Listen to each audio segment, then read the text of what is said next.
maintindihan at di mo malaman kung saan ka tutungo.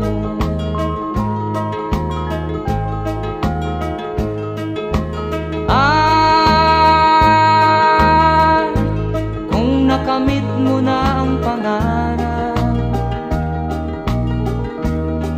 di pa rin masiyahan, ang nais mo'y madagdagan, limot mo na ang iyong pinagmulan.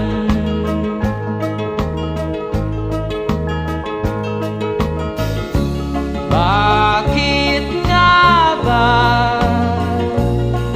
ganito? Ang tao'y walang kasiyahan.